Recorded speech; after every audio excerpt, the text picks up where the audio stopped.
Hello there, Vic Benedict here. We're playing Devil May Cry 4 Special Edition on Dante Must Die difficulty, and this is my SSS-Rank guide and walkthrough. We're currently on mission 06 of 20. It is entitled Resurrection. So, this mission is just goddamn hard. No matter how you want to talk about it. And I'm sorry for the profanity right there. Do you see that barrel right there? If you hit that, it gives you nothing. So I'm not sure. I'm not sure why they put a barrel there that gives you nothing. I can guarantee that you don't have to hit it.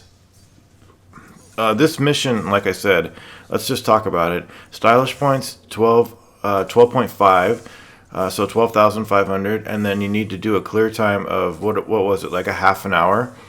So it's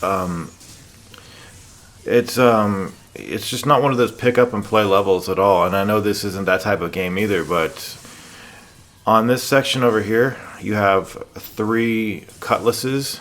To hit them and kill them properly, you want to hit them with the charge shot level 3, which will get them out from under the floor, and then you can start, following up with moves. I would use moves that have range to them. Now, I know he doesn't have much else besides like the maximum bet, but just steer clear of them, and it doesn't really matter how much devil trigger you use there or acquire, because we're going to be playing this game.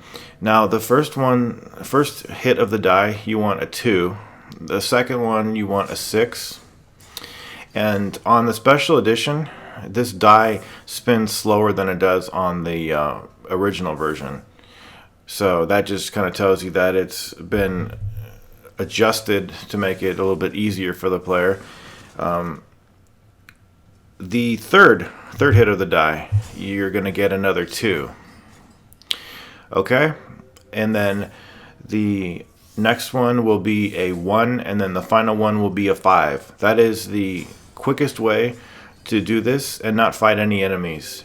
And believe me, you don't want to fight any enemies because you just want to get right to the mid-level boss fight, and it is difficult. I mean, it is extremely difficult. And do you know that the things that we hit at the very beginning of this stage, you can hit those at the end too. So if you want to get to this as fast as you can without doing too much, and because you're going to die on this and you're going to want to keep getting here as fast as you can. So on this boss fight, you're going to be hitting these gladiuses, throwing them back, and getting into the center platform when he does this whole room electrified attack on the ground. And you can jump around, do roulette spins, and do throws, and you don't have to be on the middle platform, but if you do fall on it, you take a considerable amount of damage. So what you want to be doing here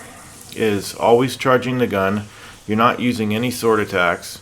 You're just staying in the middle for the most part, using the devil trigger with the charge shot level 3 so that you can do the summon swords with it.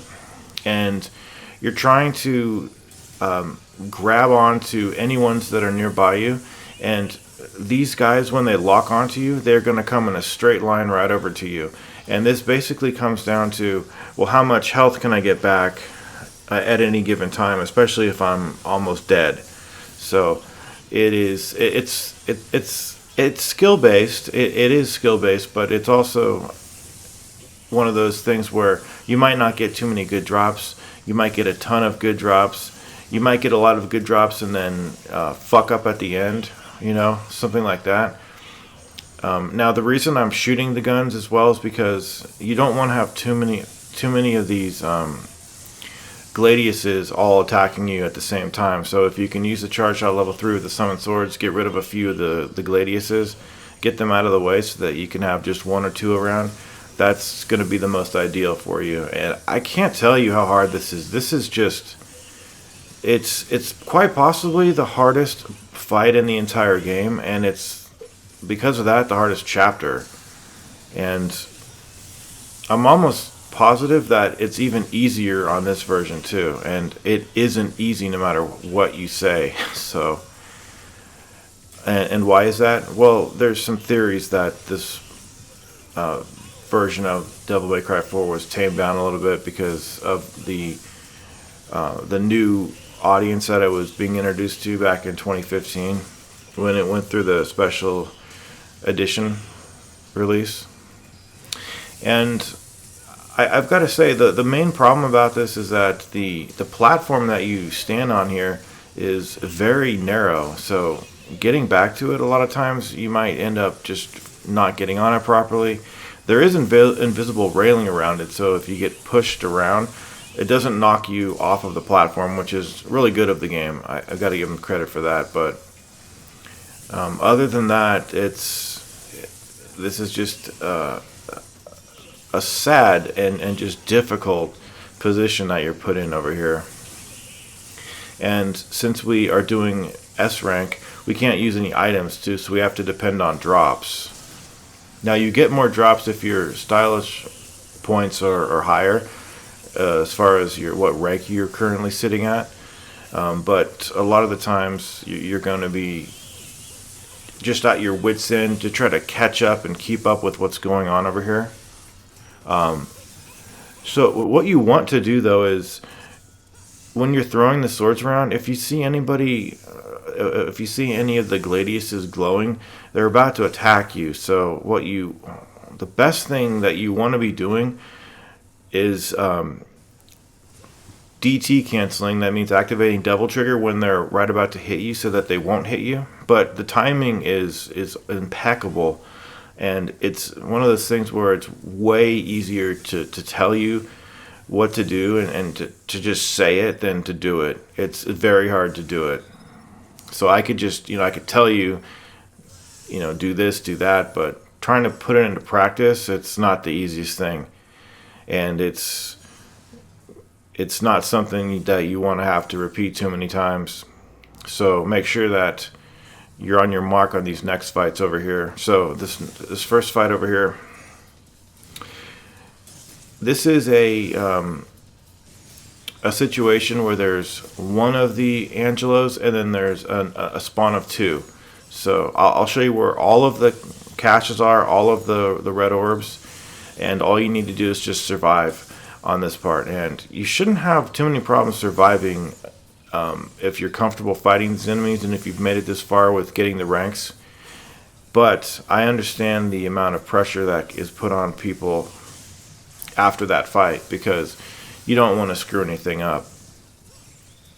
And the rank itself actually is tailored pretty well for this stage. I mean, you're not going to have too many troubles, I wouldn't think, but you can't just joke around and mess around and think you're going to do it. So you've got to definitely be aware of what's going on. Okay, so when you get over here, there's another fight with some more of these Angelos, and then you have to be doing these fights well too, because the stylish points are pretty high. What was it, like 12.5? So it's high, very high. And be really careful too, because when these guys are shielding like that, just using, and they don't even have to be double triggered, they're going to stop you from doing the streak and the X streak. Now you see me doing it because I'm just a human being. I'm making mistakes.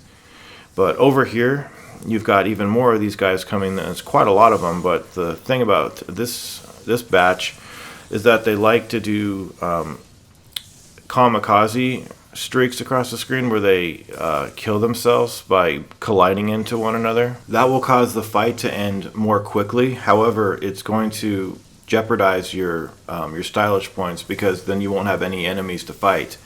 So there are going to be some frosts that we can get some stylish points on at the end of the level, but this is usually one of those cases where I don't do too well, just because there's a lot of pressure on me. So it goes a long way, pressure does.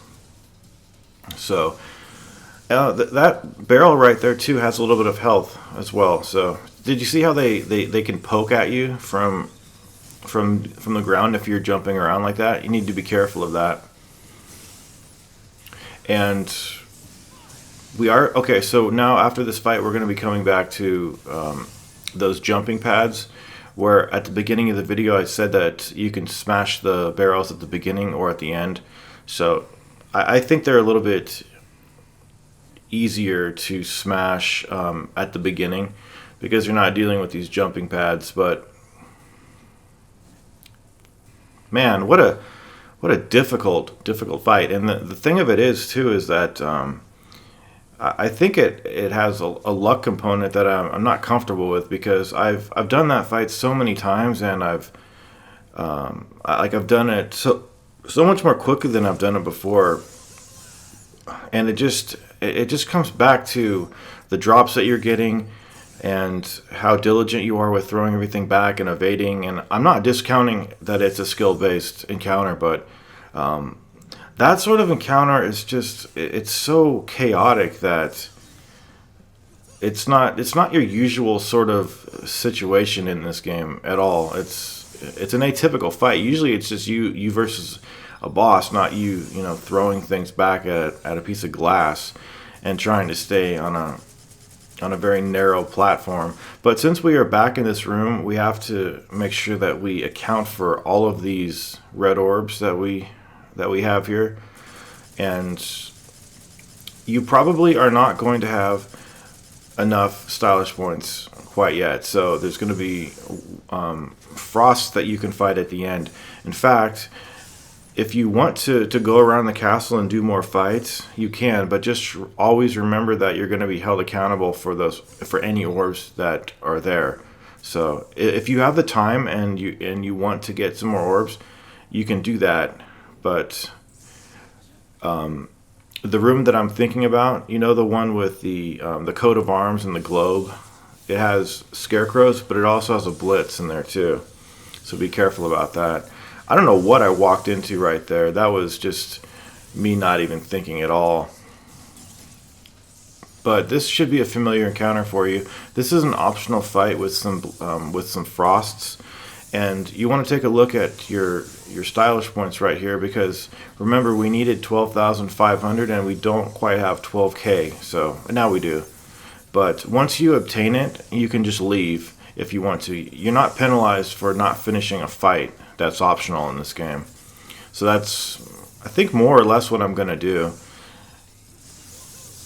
So once we get up to 12.5, I'm just going to leave. But I think see how close this came to what I needed? Pretty good, actually. Pretty good at the game to have it like that.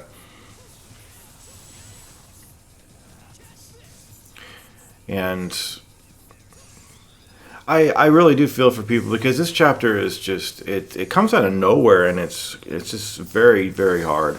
Okay, so there we go. We're at the requirement. We don't really need to finish off the fight. I think I'm just going to for the sake of finishing it. He's almost dead. In fact, he is dead. And now we're going to be moving. So if you don't have enough, you can go on the other side of the castle and do more frost fights if you're comfortable with those.